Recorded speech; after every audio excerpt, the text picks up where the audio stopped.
Hello. Right, first of all I want to say thank you to Stu Cambridge. He was the artist for Sensible Software back in the day, and without his tweet I wouldn't have known about this and I wouldn't be making this video now. What is this video all about? Well, do you remember back in the day when the ZX81 came out and it sold for under £100 and we were all gobsmacked because that was cheap? And it was small, and we joked that sooner or later they'd be giving computers away in cornflakes packets, as they used to do with little cheap toys.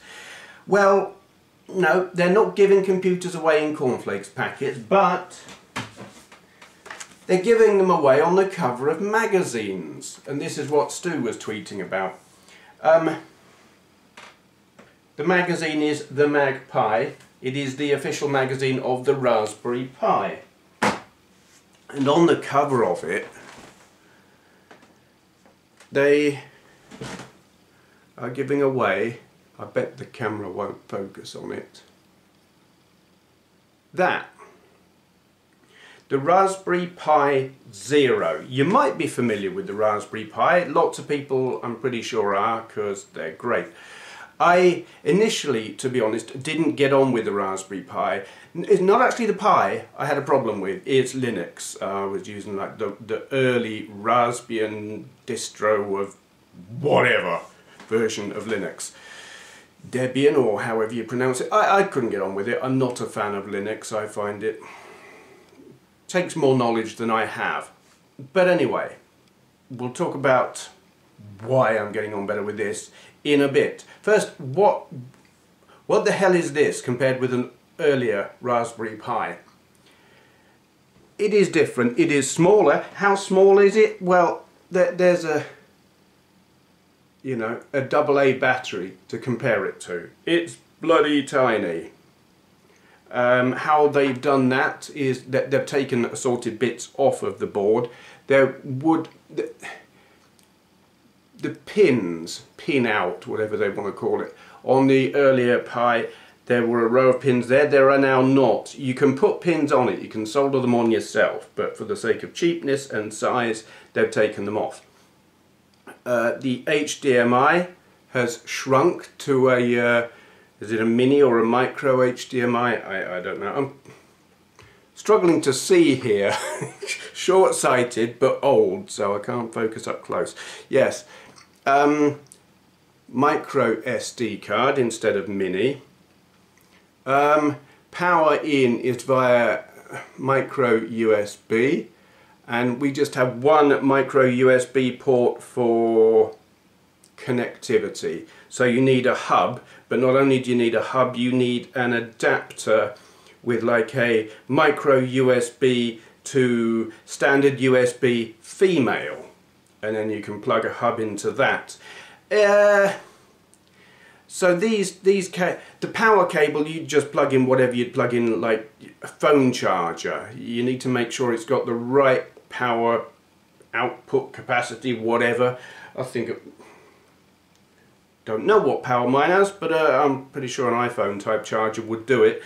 How else does this differ from an earlier Raspberry Pi? Well, mine, I've got an earlier Pi, and that was the Pi B. That had 256 megabytes of RAM. Later ones had 512, and that pissed me off because I was like, oh, mine's now out of date and useless.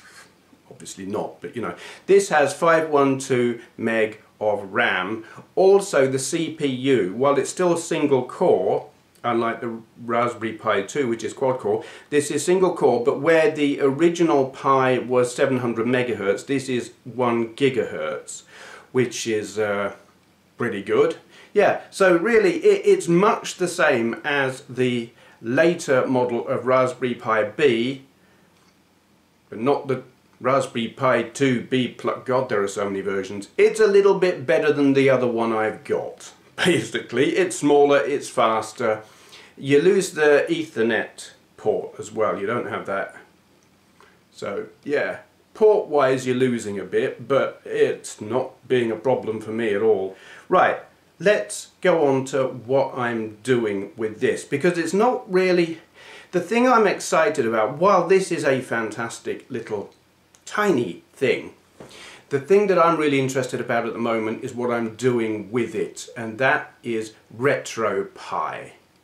I'm going to show you what that is, and I'm going to show you how to do it really, how to make it work on this as best as I can. Do please be aware, I just learned how to do this myself 2 days ago. I'm not an expert. If I haven't explained how to do it in the video, I don't know. I would have to Google it, so if you need to ask, Google it, because I don't know.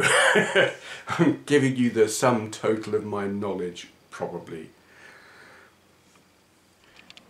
Okay then, this is what I'm really quite excited about. RetroPie. It is I guess it's a front end that sits on top of the Raspbian operating system, I believe, which is a flavour of Linux. It is a front end for a bunch of emulators which are largely, I think, part of the RetroArch emulator bundle, something like that. I don't completely understand, but what I do understand is it works. I'm going to show you, I'll just flick through what it's got on it. The Scum virtual machine, which does a load of point and click adventure games. I haven't tried this because I'm not into point and click emulators. Sega 32X. This works, but okay, I'll show you. It works, but it's just not quite fast enough to be perfect. If you've never had a 32X and you just want to get a feel for it, it's like, this is alright, but it's not. I actually would have been perfectly happy with this frame rate on, say, an Amiga 500 or even a 1200. I would have been like, yeah, that's cool, but the 32X is a bit quicker than this. The sound is choppy. This really needs a Raspberry Pi 2 to do it justice. I don't think I will be playing this just because it's not quite good enough. But the fact that it works at all is pleasing. So that's the 32X. Sega CD. Okay, so this is a Jaguar XJ220 on the, well, I don't want to call it Sega CD, Mega CD in my world. And it works brilliantly. What we're lacking here is the music. The music files just don't seem to be included with the ISOs that you can find online. Size constraints and whatnot, people like took them off, which is kind of annoying actually. Sometimes they're included as MP3s, but I don't know how you then get them to work. So yeah, I haven't bothered with too, well actually this is the only game I've bothered with on it, because the lack of music doesn't really bother me on this game, but say Sonic CD, yeah, not so easy. Ideally, you know, you would get your original CD and rip it, but I actually don't know how to do that and get it into an ISO file, or rather I don't have the software to do it that's free. Nero Burning ROM, which I have, rips it to some other weird file format that's not useful, so you'd need something else, and I haven't really looked into it yet, and I don't want to spend money because I'm poor. But there you go, the emulator works brilliantly, and I'd better stop now before I don't. Sega SG-1000. Okay, this is demonstrating a bit of a problem that I have had, and I'm still having a bit with the configuration of this thing. Oh dear, it pushes the emulators slightly off the screen. As you can see there, the score at the top is off the screen. I don't even know if you can see it, because there, yeah, you can. I don't know why it does that. I altered the config so that it didn't do that last night, but now it's doing it again. Don't know why, but anyway, that's the SG-1000. This is like a very early precursor to the Master System. Very early, obviously a lot more basic. very similar hardware to the MSX computers, apparently, which were very similar to the ColecoVision, really. It's like, I don't know, did Sega just get a ColecoVision and reverse engineer it? I don't know. I'm sure there are people who know a lot more about it than I do who will say, you're talking rubbish. Yeah, probably. Moving on. SNES. Okay, this is F1 pole position on the SNES. I've never played this before, clearly. Why have we got a big empty bit at the, like my rear view mirror is, yeah, okay, whatever. It works. I have played Mario Kart on it and it works perfectly. I tried Star Fox, Star Wing, and it was sluggish. It was not doing any better than the 32X emulator, though at that time I was running the thing at 900 megahertz instead of the full 1 gigahertz, so maybe I want to try that one again. But for now, this demonstrates that the Mode 7 on here works really nicely, and yeah. Moving on. Vectrex. Okay, this is Mindstorm on the Vectrex. Okay, there's fire. Where's thrust? There's thrust. Eek! There's me dying. It works. The sound is a bit iffy. Every so often I've found it suddenly gets louder than you would want, when most of the time it's quieter than you would want. But it works. But as any Vectrex owner will know, no Vectrex emulator will be anything like as good as owning a Vectrex, because vector graphics, proper vector display, this is like, it's all pixely and blah, and it's just not the same. It works. It will give you a good approximation of how the games play. What it won't give you is that real Vectrex feel. But it, you know, it's good enough for what it is. It's as good as you can expect with this kind of, you know, running it on a TV. Video Pack, Philips G7000. This is one of the few games on here where you need a keyboard. Just to do that, select, oh god, oh crap. Yeah, because the Video Pack console has a keyboard on it. Just to select the game number, mode, whatever. Oh, I think I'm in 2-player mode. That's unfortunate since I don't have a second joypad plugged in, but never mind. Oh. Yeah, right, okay, whatever. That's not working. I'm back.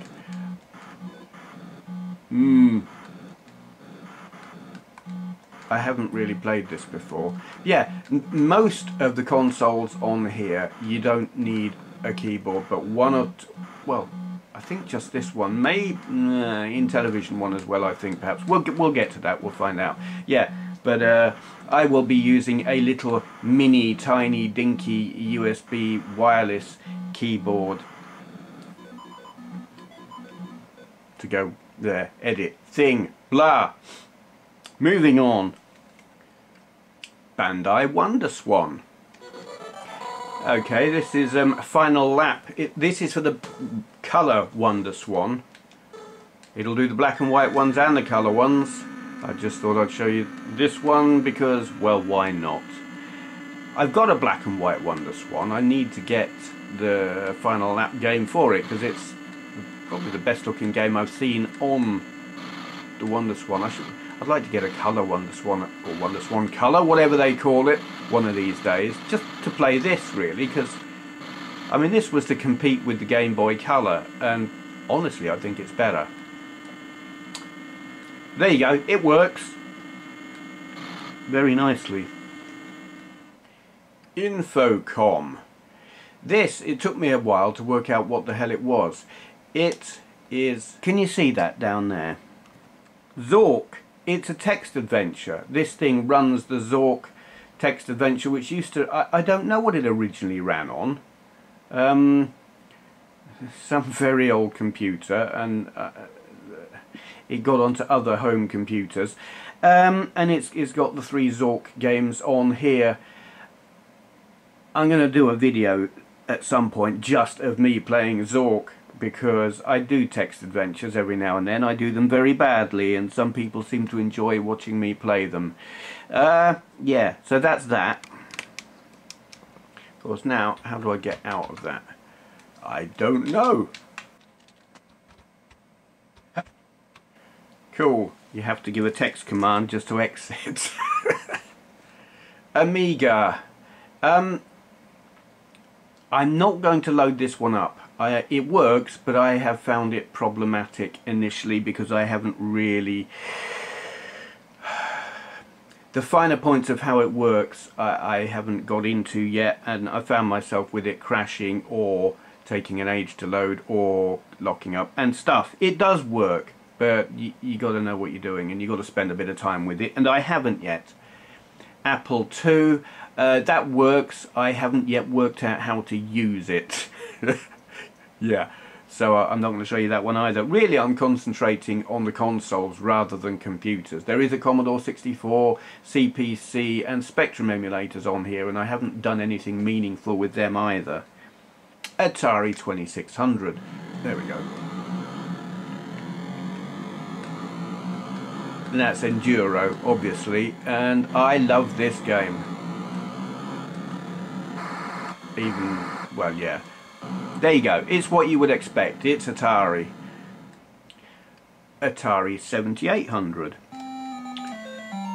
Okay, so this is pole position 2 on the Atari 7800. And what keys have I got? Buttons, things.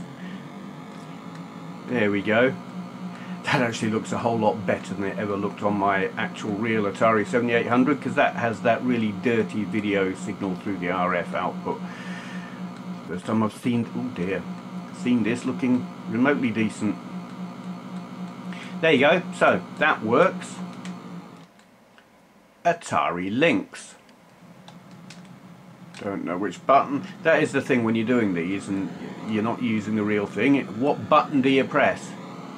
It looks fuzzy, and the reason for that is the software, I've got smoothing turned on, so a lot of these look really nasty, jaggy, pixelated messes on a big screen, particularly if they're intended to run on a super low resolution handheld screen. So it smooths them out, but that makes them look very soft. It's compromise. Just don't sit right next to your telly and it won't look too bad, really. Oh yes. Final Burn, I think it's called. It's an arcade emulator. I think it's called Final Burn. It's Final something or other. It runs a load of like the Capcom hardware and other things that I haven't really quite worked out. But what have we got? Yeah. Let's try that. Final Burn Alpha Plus, it's called. Welcome to the adventure. Thank you. Marvel superheroes versus Street Fighter. Welcome to the adventure. Yeah. Use your alter ego. I'm going to be him. So this is really cool. If I'll bet I'll put it on bloody 2-player, haven't I? We'll play easy. Yeah. Okay. What the hell? Who are these two? What's going on? Yeah, I mean, you've got MAME on here, which we'll come to later, but it's quite a limited. It's MAME for all. There are other versions of MAME on here that I haven't worked out what they run, but this runs some quite. Good God! It'll run games that MAME for all won't run. I don't know if I was to stick on MAME ROMs that MAME for all won't run, will it auto-select a version of MAME that will run it? I don't know, I haven't worked that out yet. I've got no idea what's happening in this game, but my God. Whoops. What is this geezer doing? What is he in fact? I don't know what he is. But yeah, it runs really well. I'm impressed. The Famicom Disk System. Yes, Sexy Invaders by Super Pig. I never quite know what to do when it's doing this. I just sit and push all the buttons until it does something. And I don't know if that's necessary. Only in Japan.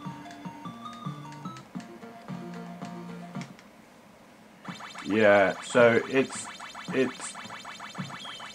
Space Invaders with, like, I don't know, screens in between levels with women not wearing, well, it's not even scantily clad really, it's a woman in a swimsuit.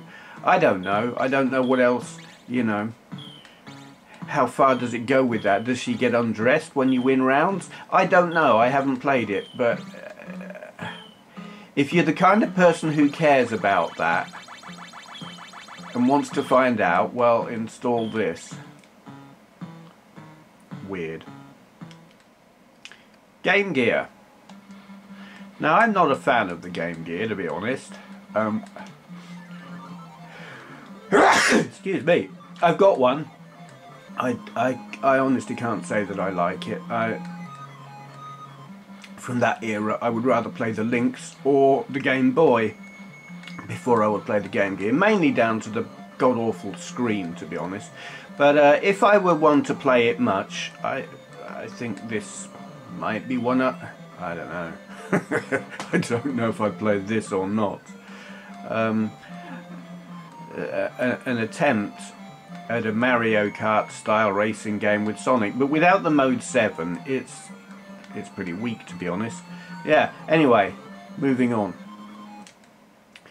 Game Boy. Here we have Bomb Jack on the Game Boy. This, I think, is it's a really good version of the game, and obviously a lot more authentic than that SG-1000 version. That one just looked plain odd. This looks better, even in black and white. Though, to be fair, the SG-1000 one played quite well. It just looked weird. No. Anyway. Game Boy Advance. Yay. So this is Bubble Bobble on the GBA. And there's a new mode. There are like new and old modes. I haven't investigated the new mode. It's the first time I've played this, and it's such a great game. Nanas! Come here. Oh, we fell through. I think we were meant to. Yeah, so that works. Game Boy Color. Okay, then this is Street Fighter Alpha on the Game Boy Color. Yay. Get off. Get. Oh. Yay, look at that.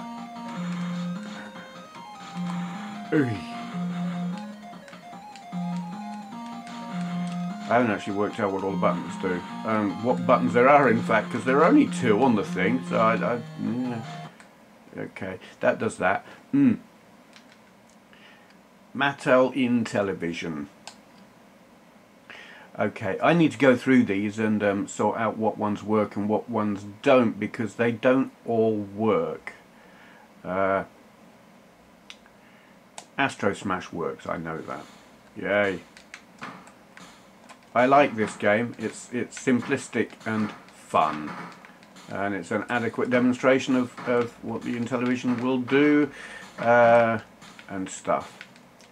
Definitely not all ROMs that I've installed work on this, which is a shame. Whole position wasn't working. Several of those weren't working. Probably more down to the ROMs than the emulator. Need to... What the hell? Yeah. Anyway, that's that.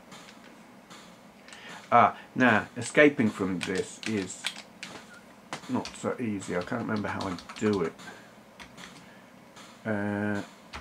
There. No, that didn't do it.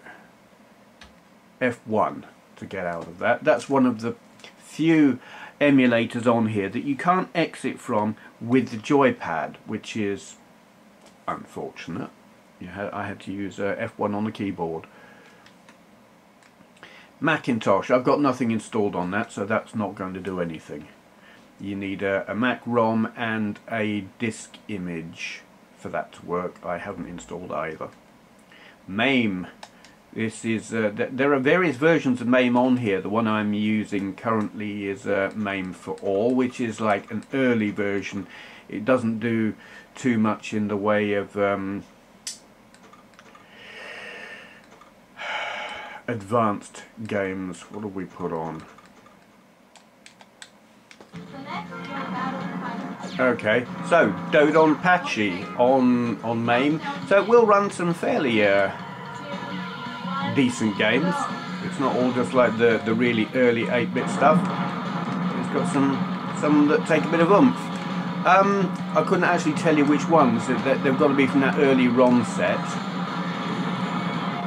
but I can't remember which one it is. You'll need to Google that if you install this and want to find out which ROM sets it runs. It's quite an early one. They're not necessarily easy to find. But there you are. That's wow.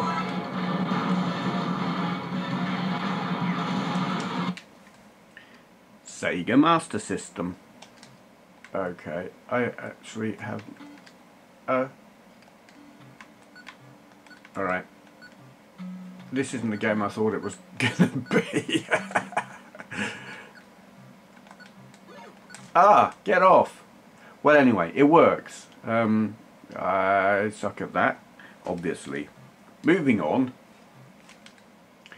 Sega Mega Drive. So this is Thunder Force 3 on the Mega Drive. Utterly brilliant game. One of my favourite shooters. Oh dear. It's hard as nails, or I suck. One of those.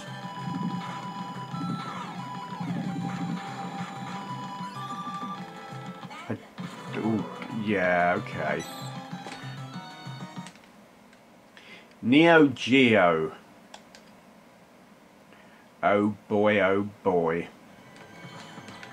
Yay. Blazing Star. I think this is meant to be good. I have not played it before. Ooh, that was nice. But I mean, the Neo Geo is an epic console. I have one, but I can't afford the cartridges for it. They are massive and massively expensive. So here we are with a library of Neo Geo games on a micro SD card. It just shows how technology has moved on incredibly. I mean, the Neo Geo itself is a fairly chunky console for the time, and the cartridges are as big as, and here we are running it on something around about the size of a credit card. The mind boggles. And something that came on the cover of a magazine. Just, yeah. The world has gone very... I don't know. I mean, that's progress, but it still boggles my brain. If you were around back when computers were like... filled a whole room, and I saw some. I went to the Open University's like mainframe computer room thing, and then here we are, and it's like credit card sized on the cover of a magazine. Yeah. Moving on. NES. This is not moving quite as easily as the Master System version. Curiously, what is that? Oh. He nearly got me. Oh! The bananas are green and ugly. In fact, are they even bananas? These look more like vegetables than fruit. Is this like bubble bobble gone health food mad? Definitely prefer the Master System version. But, you know, I'm not a fan of the NES. As many people will know. Did I say? I can't remember if I said NES. I'm not actually a fan of the NES or the Master System, for reasons that I've discussed in the past. Moving on. Neo Geo Pocket, who actually does the Pocket Color. Yay. That wasn't a good start. I do like this handheld. I've got one, and it was my main portable handheld thingy of choice until I got a GBA, which outperforms it slightly. Well, no, probably more than slightly, but it does outperform it. Yeah.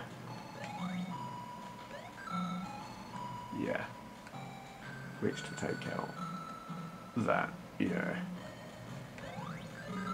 Okay, that works. MS-DOS. I have nothing installed on here. I've never used MS-DOS in my life. I don't know how it works, to be honest. I was an Amiga man, still am, so MS-DOS was like the work of the devil, and I've always avoided it. But it's on there if you want it, if you know what to do with it. Stuff. PC Engine.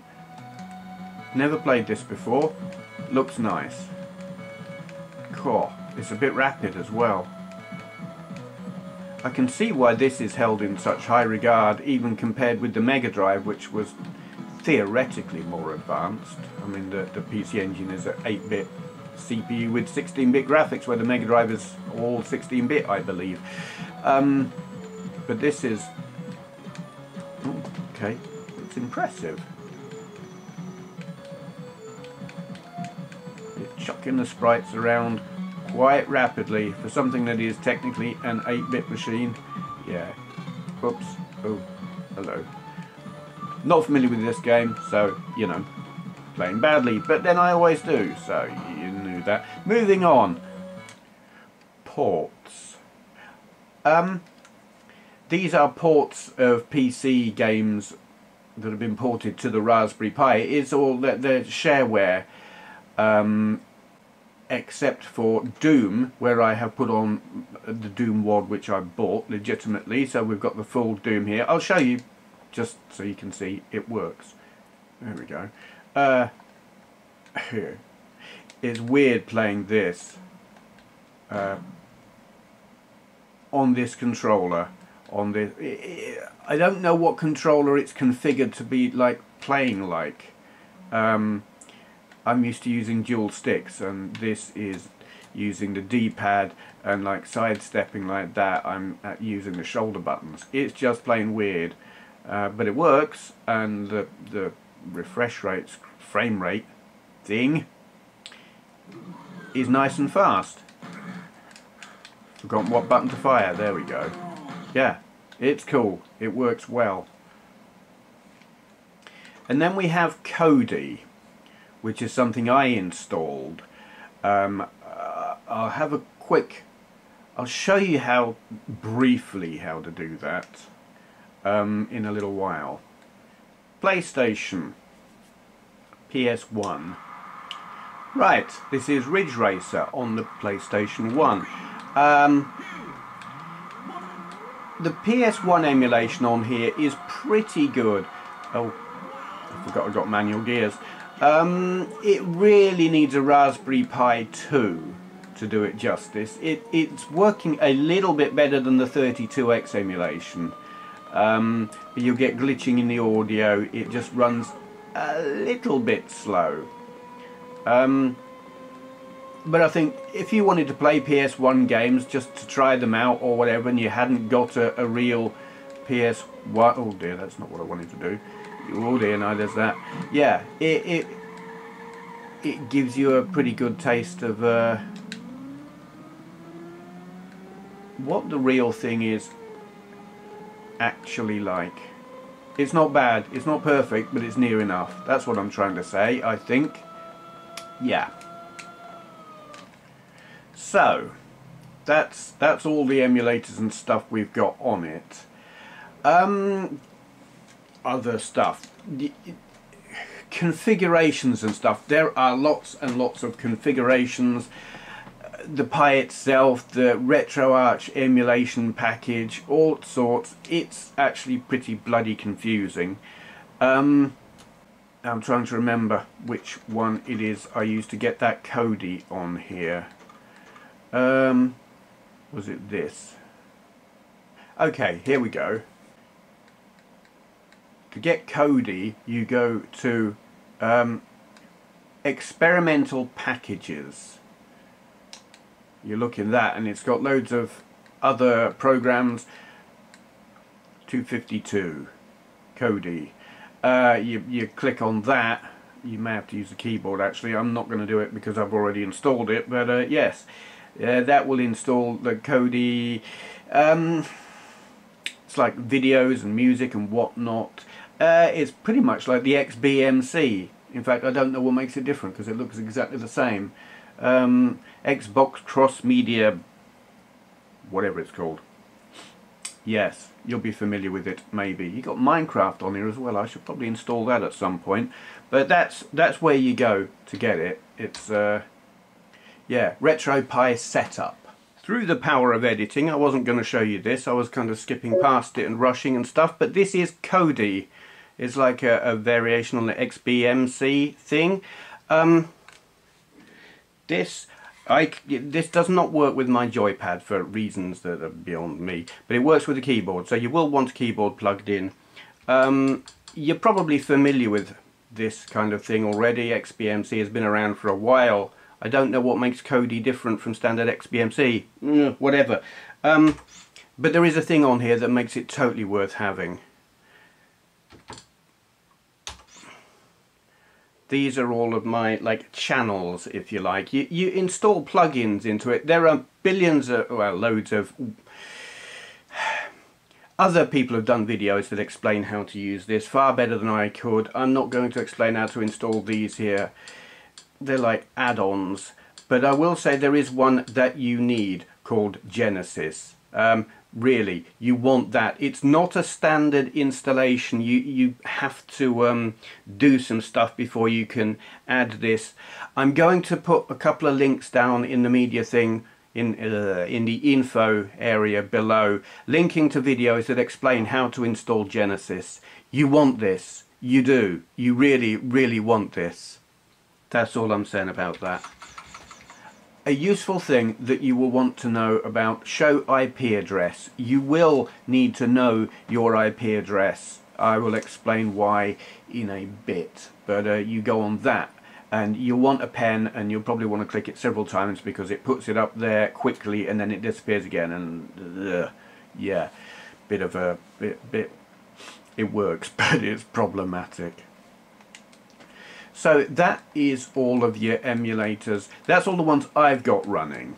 There are others, like I said, there's the Commodore 64, the CPC, the Spectrum. You can get others, you can install others. How you go about that probably varies. I haven't tried it, so I'm not even going to try and explain it because I don't know. If you want to know how to do that, ask someone else, because this is me and I don't know the answers, and I'm not going to Google it for you when you could Google it yourself. Right, now when you first install RetroPie, you won't have all of these things on this here media bar thing. You'll have a few, but not many. Yeah, they won't all be there. But when you put the ROMs on it, these are, well, you put the ROMs on and reboot and these things appear. So if you put some main ROMs into their appropriate folder, the thing will pop up here. Edit. Yes, sorry about that, I was interrupted by the phone. You put your ROMs in and reboot and these things appear and they work, as you have seen. Some of them will need a BIOS file putting into the appropriate folder. Not all of them, and the BIOS files have to be specific. I will show you some information regarding that shortly. You're also gonna kind of want to know, how the hell do you get the ROMs onto this? Because there is no user interface that allows you to do that. There is supposedly some method using a USB memory stick. I have not found out how to make that work. So I will show you how I've been doing it. And that's why it's important that you find the IP number. You will need that.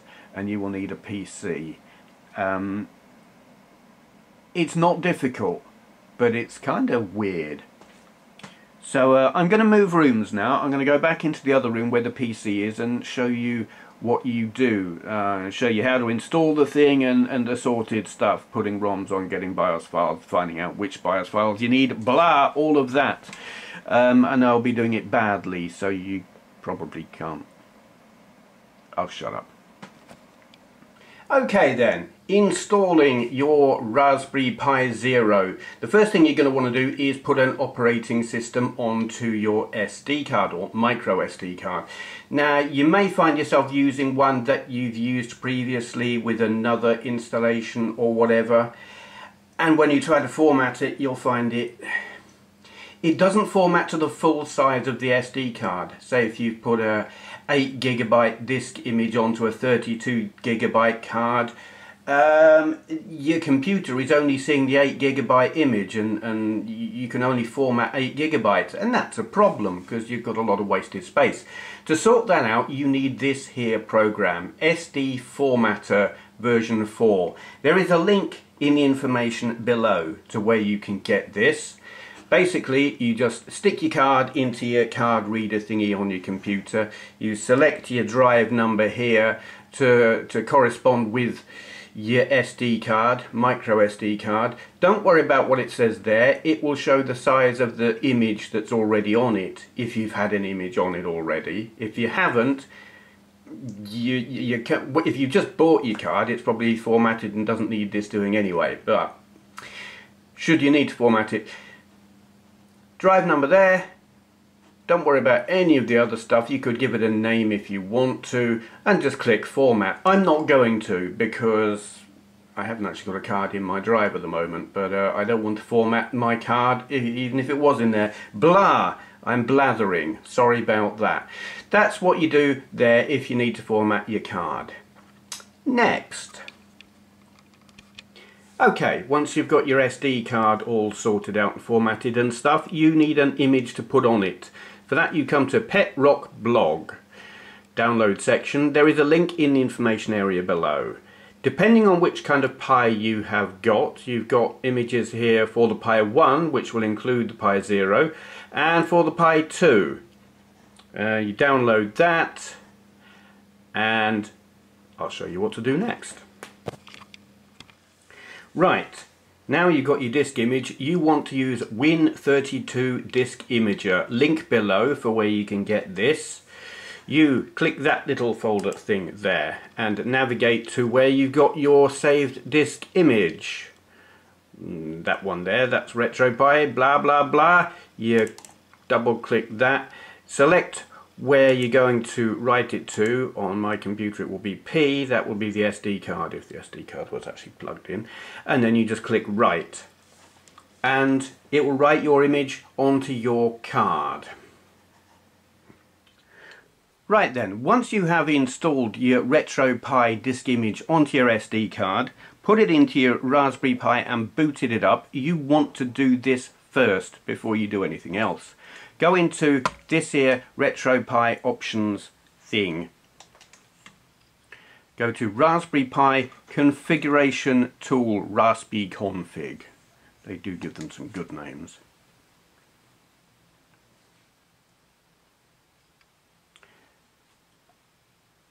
And click expand file system. Hit enter on your keyboard or whatever button it is on your joypad if you've got one connected. You want to do that.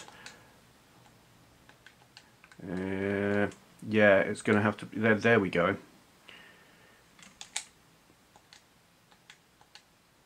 And it will do that. Partition has been resized. What that does is your disk image was a couple of gigs, I'm not sure exactly how many, but your micro SD card is likely much bigger. Mine's the 32 gig one, but until you do this, your Pi is only going to see the original size of the disk image, and you can't make use of the rest of your SD card. So you have to do this, and it expands the disk image. It's expanding the partition size. So you can use the whole size of the SD card. Do that. If you don't, you're not going to have much room for all of your ROMs and stuff. There was an error, blah. I don't know what that was. I'm hoping I haven't killed it. It still seems to be working. That's good. It probably said that because I'd already fully expanded it. Anyway, that's that. After you've done that, you will want to go to Configure Wi-Fi. I do hope you will have a Wi-Fi dongle plugged in already. You go to Collector Wi-Fi Network and it will give you a choice of... There I am showing my IP number.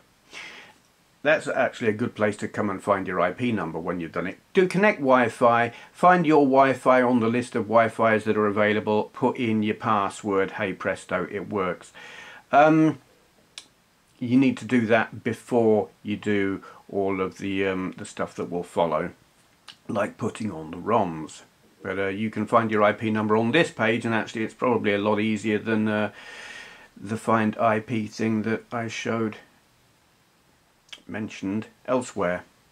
I'm going to have to block out my actual IP number here so you can't see it and log in and stuff. I don't know if you have to be on the same Wi-Fi network to log into this, or if it can be done over Tinterwebs. That would be awkward. Okay.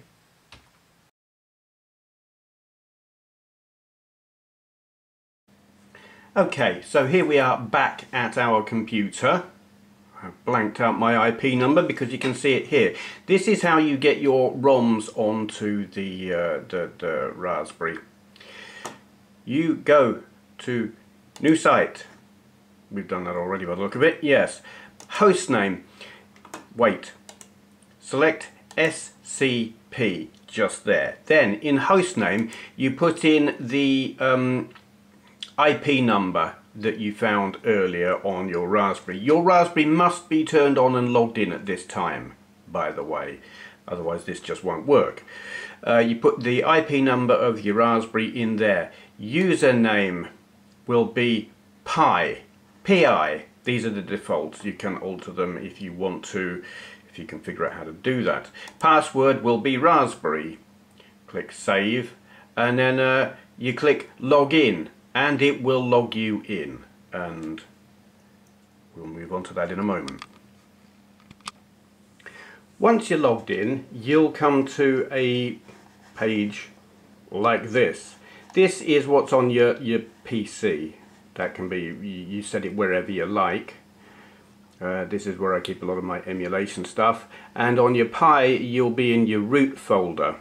You want to go to Home, double click that, then Pi, double click that, then RetroPie, and then we get into the more useful stuff. BIOS files, you will want to upload BIOS files to that. I will put a link below showing you the names that are required by the various emulators, the names of the files, because you can get the right BIOS file and it'll be named wrong, and if it's named wrong it won't work. So I will give you a link to the web page that tells you all the BIOS files that you need. And then we have ROMs, and it automatically gives you all of the folders.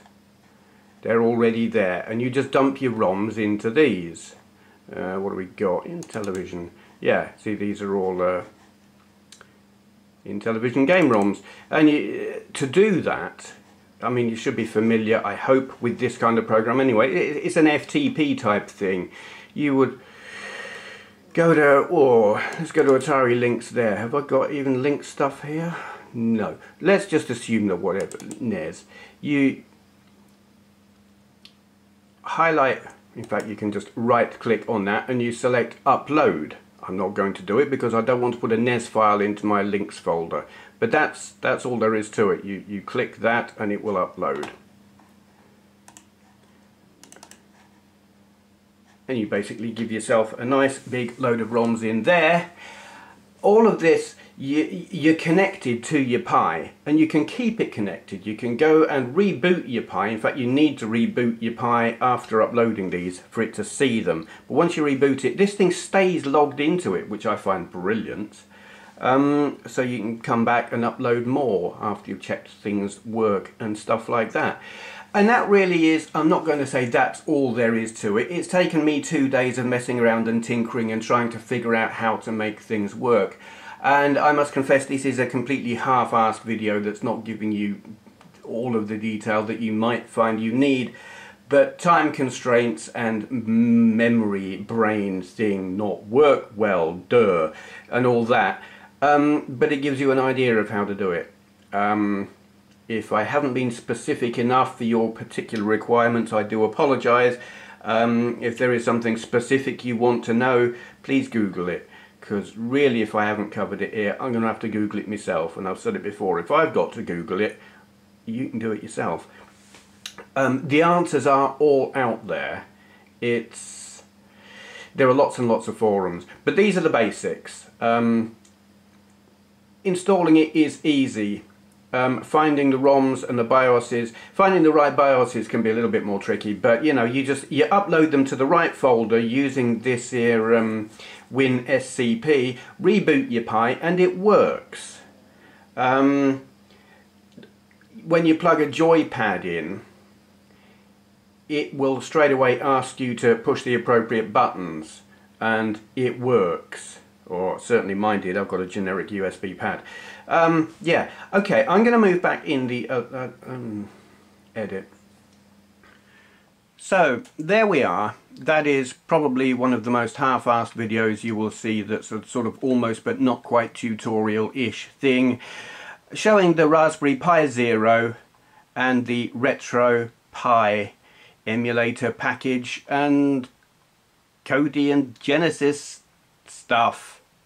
I hope it's not too half-assed, and you should from that at least be able to figure out how to, you know, get started, the places to go to find the things that you need, and then tinker, and you'll figure it out, because that's what I did, and I didn't have someone like me to even point me in the right direction half the time. So I hope it's been at least a little bit helpful.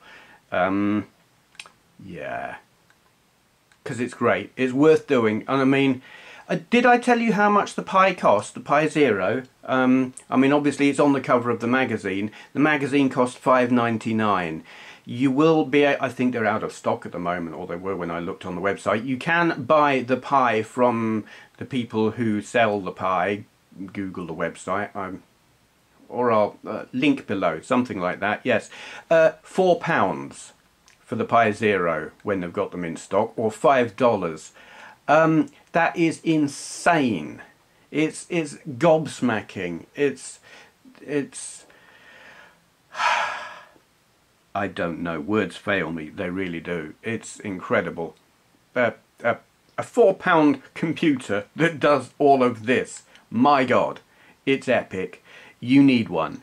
It takes messing around. I mean, it's not a simple plug and play thing. It's not, you know, you go out and you buy your console or whatever, or your Apple Mac, plug it in and it works. It's not like that. This is something you've got to put in a bit of effort, but by God, it's worth it. That'll do. I'm going to shut up because, you know, shoddy videos are us. Thank you for watching. Right. Hit the subscribe button, or I'm getting naked on camera. Go on, do it. Right, you asked for it. Ah! You asked for it. Ha! Ha! Oh.